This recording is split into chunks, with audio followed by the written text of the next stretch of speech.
अहिलेसम्म हामीले इम्पेयरमेन्टको भनेको के हो, इन्डिकेसनको भनेको के हो, इन्डिकेसनहरू के हो र इम्पेयरमेन्ट कसरी क्यालकुलेसन हुन्छ भन्ने पढ्यौँ।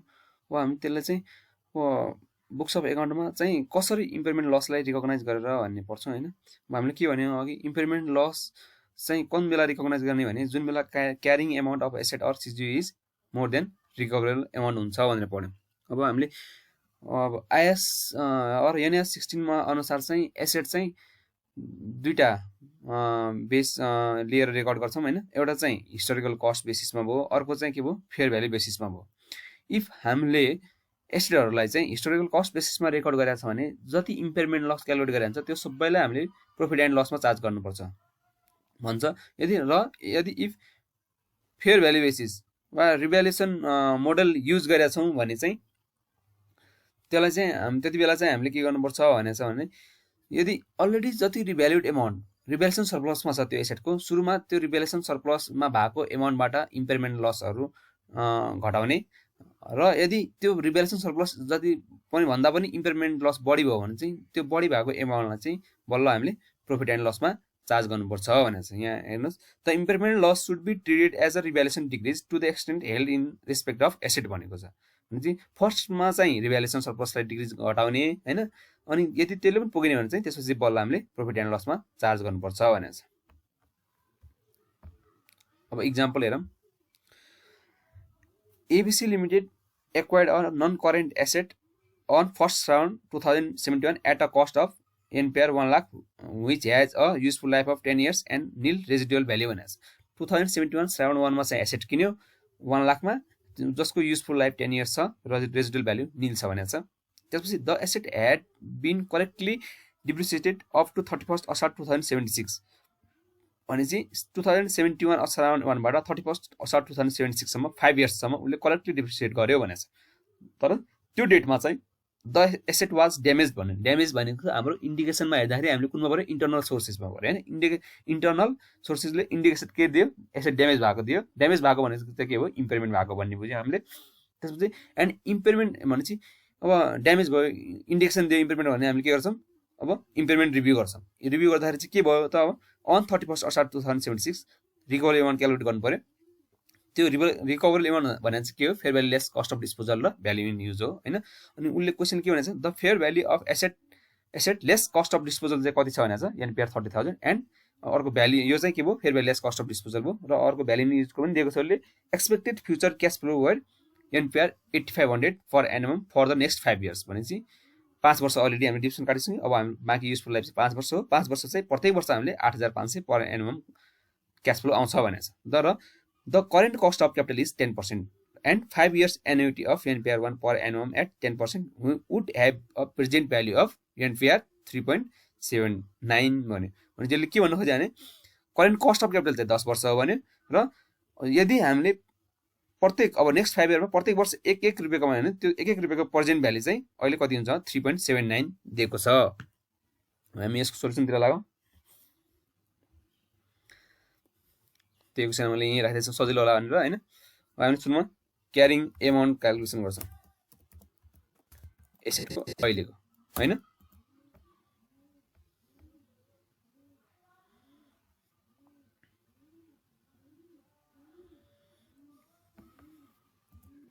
क्यारिङ एमाउन्टलाई चाहिँ हामीलाई के दिएको छ, कस्ट दिएको छ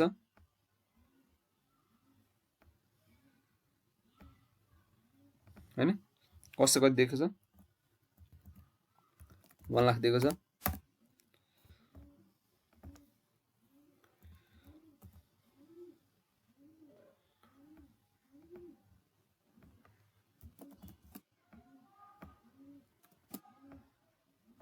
होइन त्यसपछि चाहिँ युजफुल लाइफ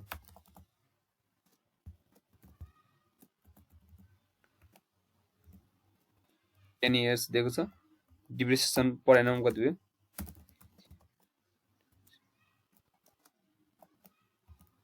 पर एनुअम कति हो भयो होइन।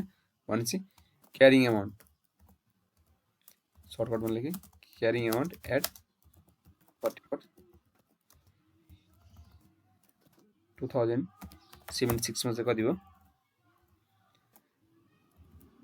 यो cost minus depreciation per year into number of year used हैन भनेपछि कति भयो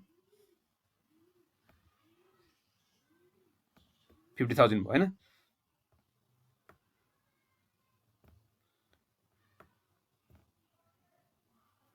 भनेपछि 50,000 के हो क्यारिङ एमाउन्ट हो अब हामीले क्यारिङ एमाउन्टलाई केसँग कम्पेयर गर्ने हो रिकभरेबल एमाउन्टसँग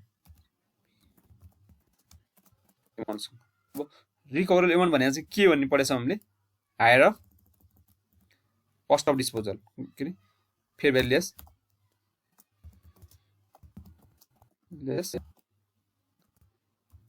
कस्ट अफ डिस्पोजल भन्ने पढेछ हैन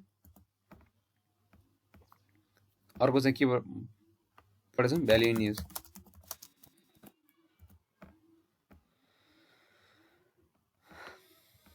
हैन अनि fair value less cost of डिस्पोजलले क्वेशनले कति दिएछ 30,000 दिएको छ हैन तर भ्यालु इन युज चाहिँ के भनेको छ उसले हामीले 8500 पर एनुअम भनेको छ भनेपछि 8500 पर एनुअम इन्टु पीवीआईएफ फ्याक्टर भने 3.79 यो भयो यहाँ हामीले क्याश फ्लो पर एनुअम मात्र गरेको छ रेजिडुअल भ्यालु 0 छ त्यही भएर भनेपछि हायर भने चाहिँ यो दुईटामा हायर चाहिँ कुन हो भ्यालु इन युज हो भनेपछि रिकभरेबल एमाउन्ट चाहिँ कुन हो भ्यालु इन युज भनेपछि अब इम्पेयरमेन्ट चाहिँ के हो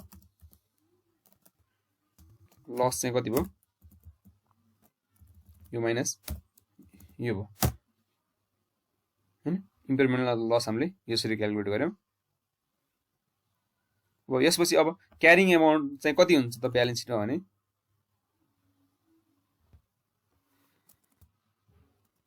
क्यारिङ एमाउन्ट आफ्टर इम्पेयरमेन्ट चाहिँ कति हुने भयो यति नै हुने भयो अनि नेक्स्ट 5 इयरमा डिप्रिसिएसन पर इयर चाहिँ कति हुन्छ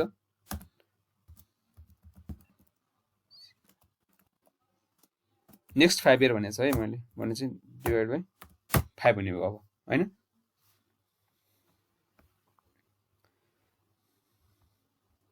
अब second क्वेशनमा jam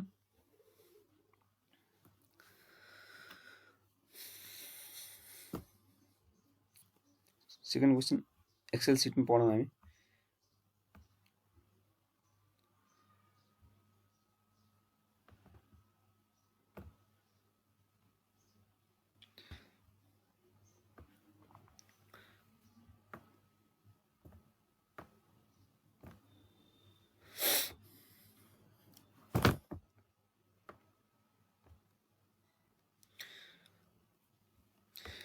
XYZ Limited has a single substantial asset which it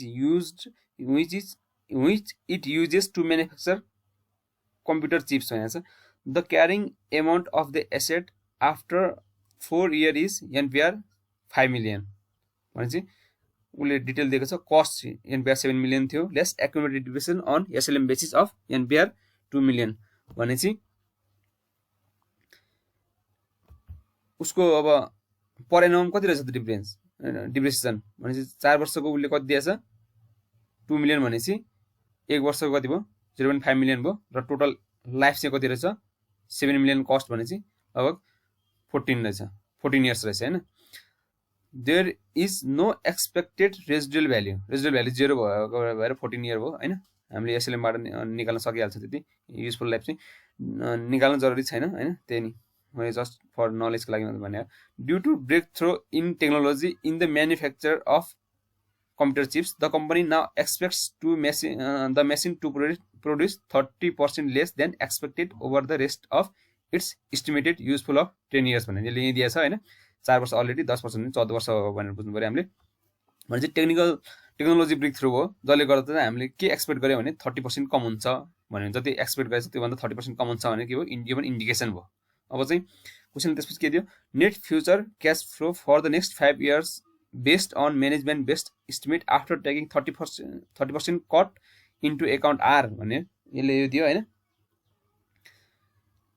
year 1 2 3 4 5 दियो फ्युचर क्याश फ्लो दियो 6 lakh 6,60,000 7,10,000 7,55,000 7,09,000 the expected growth rate सुरुको 5 इयरको चाहिँ उसले क्यास फ्लो नै दियो, त्यसपछि चाहिँ एक्सपेक्टेड ग्रोथ रेट के हुन्छ त भनेर दियो हैन। भने सुरुको वर्ष 6th इयरमा चाहिँ 5 इयरको भन्दा 2% गर्ने छ, त्यसपछि 7 इयरमा 6 भन्दा -1, त्यसपछि 8 मा चाहिँ 7 भन्दा -7%, 9 मा चाहिँ 8 भन्दा -16% र 10 मा चाहिँ 30% नै घट्ने रहेछ 9th इयरको क्यास फ्लो भन्दा। If machine was sold now it would realise NPR 3.2 million net of selling cost. भनेपछि यदि हामीले त्यो मेसिन अहिले बेच्यो भने चाहिँ हामीलाई कति आउँछ 3.2 मिलियन 32 लाख आउँछ भने the discount rate applied to the future cash flow is 10%। उसले डिस्काउन्ट रेट पनि दियो। Determine whether the asset is impaired and if so calculate the impairment. हामीले क्यालकुलेट गर्नुपर्ने चाहिँ इम्पेयरमेन्ट भएको छ कि छैन, एन्ड भएको छ भने चाहिँ कति हो इम्पेयरमेन्ट लस कति हुन्छ भनेर निकाल्नु पर्यो हैन।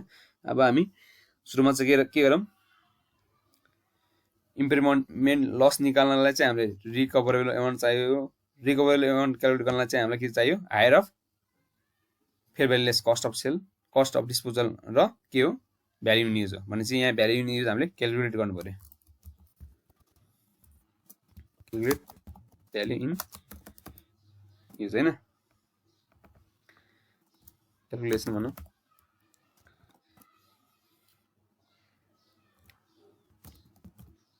Here 1 2 3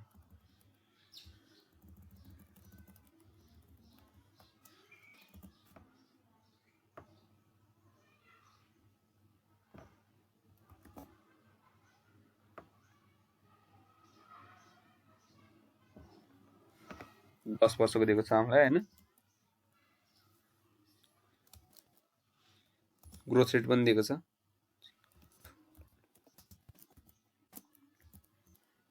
हैन। त्यसपछि क्याश फ्लो पनि दिएको छ। क्याश फ्लो दिएकोहरूलाई हामी सिधै क्याश फ्लो राख्छौँ, नदिएकोहरू चाहिँ के गर्छौँ ग्रोथ रेट एडजस्ट गर्छौँ हैन। क्याश फ्लो चाहिँ सुरुको कति हो 6 लाख दिएको छ।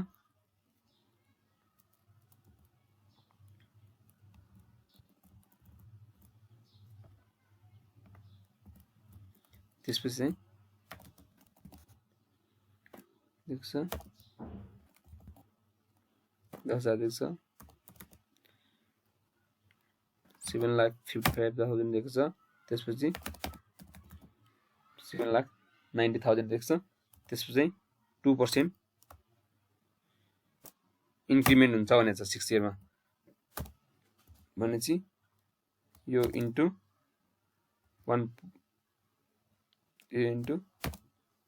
1 प्लस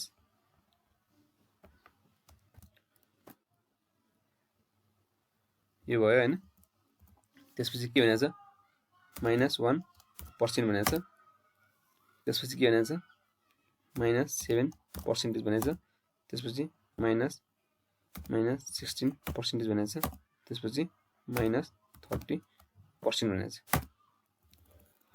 अब सिमिलरली यो भन्दा के हुन्छ भनेको छ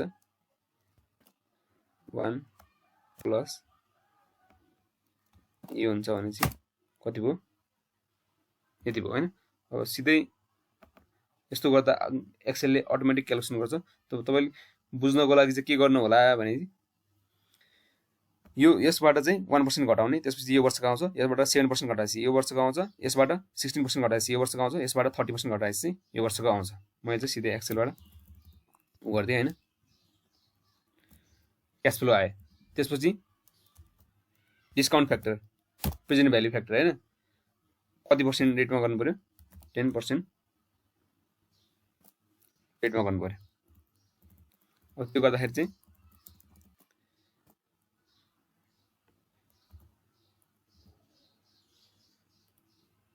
1 divide by 1 plus discount factor निकाल्दा चाहिँ हैन कुन इयरको यो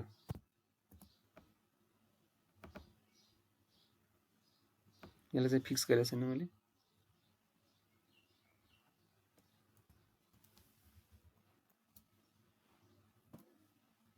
फिक्स गरे हैन।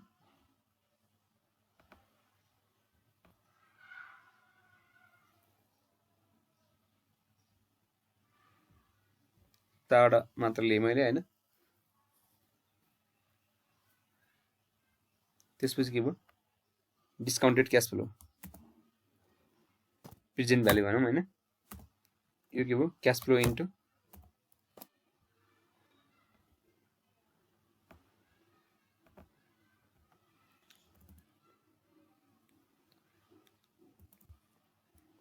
भनेपछि present value of cash flow चाहिँ कति आयो 42,73,352 आयो हैन अब के भयो हामीलाई चाहिँ के आयो भ्यालु इन युज आयो यो भनेर चाहिँ हाम्रो के हो भ्यालु इन युज हो त्यसपछि क्वेशनले के दिएको छ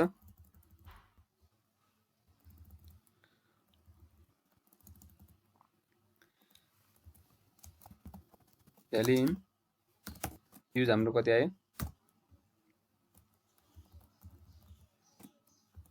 यति आयो fair value less cost of sale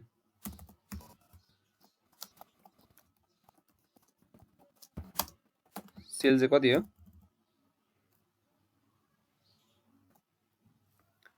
3.2 million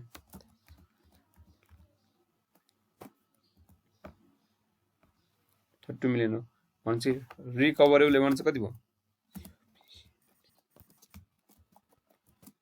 higher of त्यो भनेपछि कुन बढी छ भ्यालु इन युज हैन अनि उसको अहिले चाहिँ क्यारिङ एमाउन्ट चाहिँ कति छ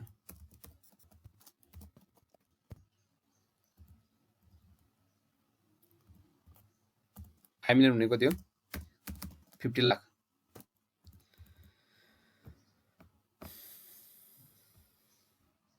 भनेपछि क्यारिङ एमाउन्ट के छ रिकभरेबल एमाउन्ट भन्दा बढी छ भने चाहिँ के हो इम्पेयरमेन्ट भएको र इम्पेयरमेन्ट लस चाहिँ कति भयो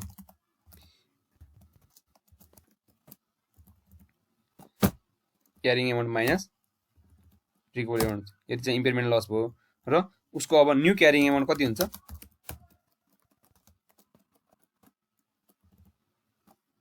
यही हुन्छ भनेपछि क्यारिङ एमाउन्टबाट चाहिँ इम्पेयरमेन्ट लस घटेपछि के आउँछ न्यू क्यारिङ एमाउन्ट आउँछ अब उसले पछि डिप्रिसिएसन पनि यो न्यू क्यारिङ एमाउन्टको बेसिसमा चार्ज गर्छ हाम्रो के हो सेकेन्ड इक्जाम्पल पनि भयो